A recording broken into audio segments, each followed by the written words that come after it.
राष्ट्रनीति का नया दौर, राजनीति का एक नया आगाज। देश की राजधानी जुड़ेगी प्रदेश की राजधानियों से, क्योंकि अब प्रदेश बदलेंगे देश। हर गांव, हर शहर की होगी बात, पूरी सच्चाई और निष्पक्षता के साथ। खबरों का पूर्ण स्वराज, क्योंकि हमारे लिए देश है सबसे पहले। नमस्कार, आप देख रहे हैं आरएम टुडे न्यूज और मैं हूं आपके साथ ज्योति पांडे। हमारे चैनल पर हम आपको दिखाएंगे हर राज्य की महत्वपूर्ण और बड़ी खबरें। तो चलिए शुरुआत करते हैं कुछ खास खबरों से। नवाबगंज तिरंगा शाखा प्रमुख आम आदमी पार्टी इंजीनियर जनक प्रसाद द्वारा ग्राम मुड़िया तेली में तिरंगा शाखा का आयोजन किया गया, जिसमें रुहेलखंड प्रांत के उपाध्यक्ष व पैनी नजर सामाजिक संस्था के अध्यक्ष एडवोकेट सुनीता गंगवार ने शिरकत की।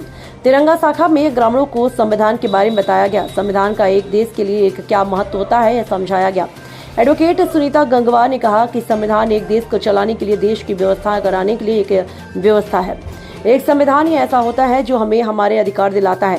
सुनीता गंगवार ने कहा, जैसे हम राष्ट्रीय ध्वज को सम्मान देते हैं, इस तरह हमें अपने संविधान को सम्मान देना चाहिए। संविधान की ताकत में कमजोरों को शिक्षा, समानता, न्याय पाने का अधिकार, संपत्ति रखने का अधिकार दिया। इसलिए संविधान की रक्षा करना देश के नागरिकों का परम कर्तव्य है। इंजीनियर जनक प्रसाद ने कहा, हमें अपने अमर शहीदों को याद करना चाहिए। तिरंगा शाखा का प्रमुख उद्देश्य हम आने वाली पीढ़ी को उन शहीदों के बलिदान व योगदान को बताएं। बरेली से रियाज अंसार। होता है एक ऐसी व्यवस्था को बनाना जिससे हम पूरे देश के नागरिकों का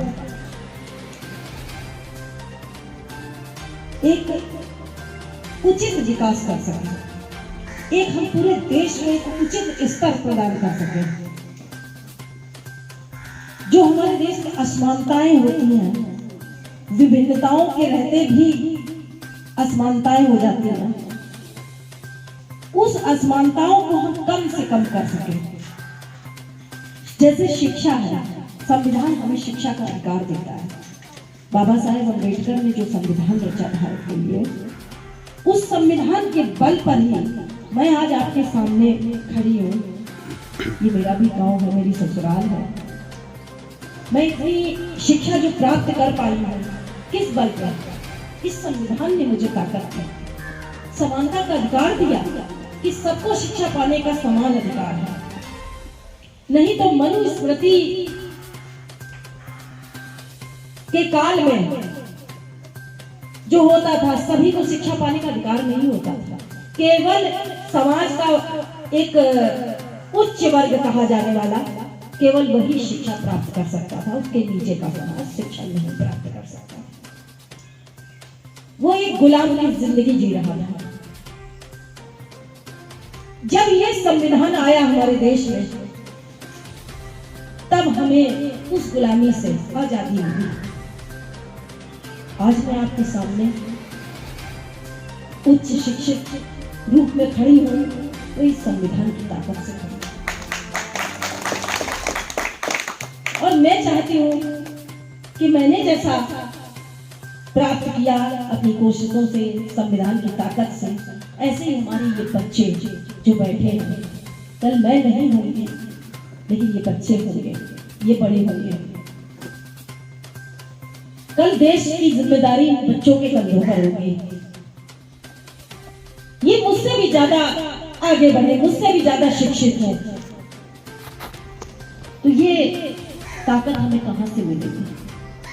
अगर हम इस संविधान को कुचलवा देंगे, इस संविधान को खत्म करवा देंगे, तो क्या आप ये कह सकेंगे कि हमको भी समान अधिकार प्राप्त होने चाहिए? देश के एक वर्ग के लोग पढ़ रहे हैं, हम क्यों नहीं पढ़ पा रहे हैं? कुछ को अच्छे स्कूल मिल रहे हैं, कुछ को अच्छी शिक्षा मिल रही है, हमारे इन बच्चों को क्यों नहीं मिल रही? ये नहीं कह पाएंगे।